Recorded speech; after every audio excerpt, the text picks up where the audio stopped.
I have a tangentially related question about journalism, in that a lot of Americans don't trust the media these days. And it seems that whether it's TV or newspapers, like they're hiring people with a particular, like who already sort of buy into what the paper stands for. Like if it's left wing or right wing or whatever it might be. So you get a lot of the journalists, they all think the same way. And then maybe the ones who are going against the herd are just let go or ignored or pressured into doing their job differently. Have you, like, what's the Wall Street Journal like? Have you experienced that sort of like being forced away from something that you wanted to look into, or do you feel like it really is doing the job that it's supposed to? Yeah, I mean, I'm largely baffled by this kind of broad perception of the media, because like the reason we get into it is and like really on a daily basis, the focus is so much on like truth, that we're considered to be people that's dispel, like, you know, spread lies is like the opposite of what we care about. I mean, the amount of queasiness that you get, if it like we certainly I literally get like very nauseous when I have a correction on a story, to the point where it's like I misspelled somebody's name or got their title slightly wrong, and then if the premise of the story is wrong, which doesn't happen, or certainly not for me, and it's extremely rare that happens at a credible publication.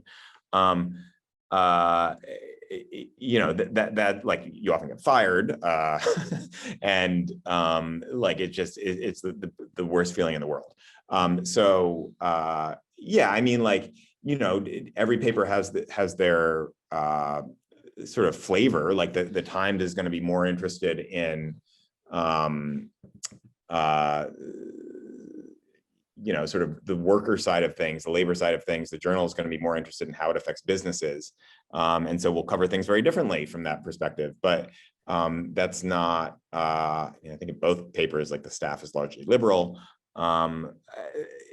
I don't know. I see it at Breitbart and Fox News and, you know, like MSNBC. Like I get that, but that's not the majority of the way people consume their news. Like, I mean, the majority of printed news comes from credible outlets that have this sort of like, our job is to find the truth. Like that's what motivates us. And like as a profession, we attack each other when somebody gets something wrong. So and it's more like a scientific discourse in that sense. Oh, totally. Like, yeah. I was just I just remembered this story about lawsuits, libel lawsuits against it was like a liberal anchor and a Fox News anchor.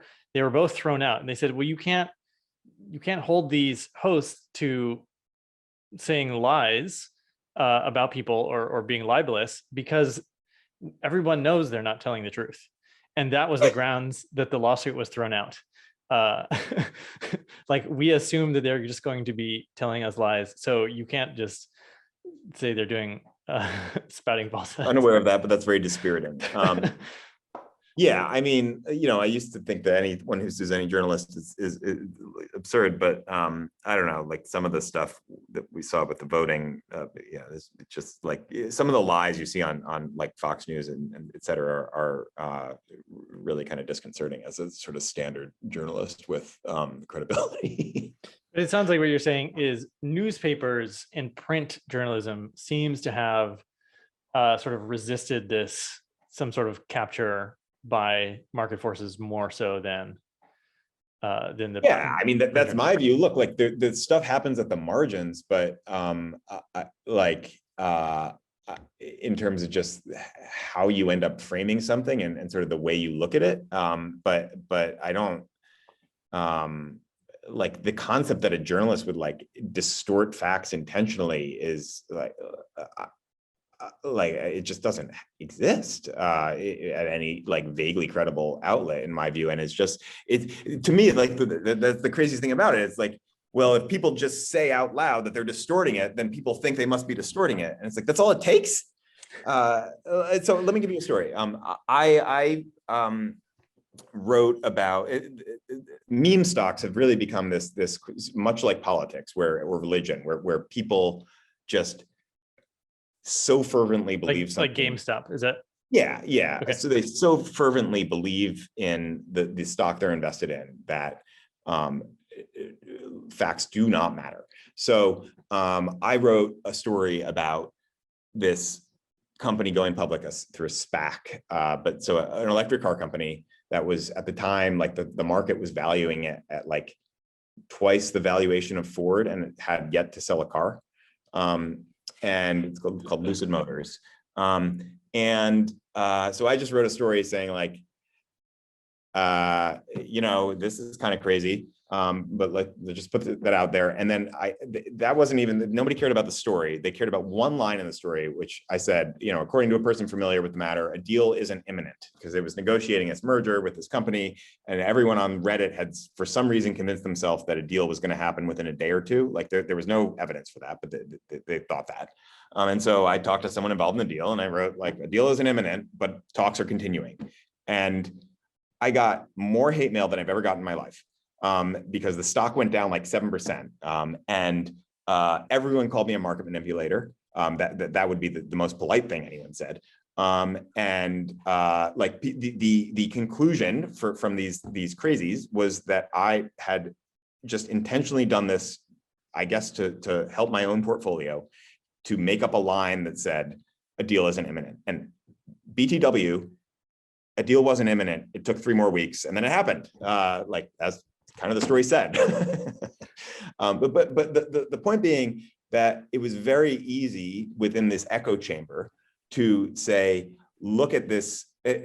This echo chamber, by the way, which had been created by another journalist that said, at a reputable outlet 3 weeks earlier, that said these companies are in talks. And so then the Reddit community had to convince itself, not only are they in talks, but it's imminent. And then when another journalist from another credible outlet says the talks are continuing, but it's not imminent, the conclusion is the first journalist was right, and the second journalist is a clear market manipulator. And so no evidence for either of those things, right? But that is the conclusion, and that's what happens in these echo chambers. And it's very dangerous, and it melts minds, and it makes me very dispirited about democracy and capitalism and society.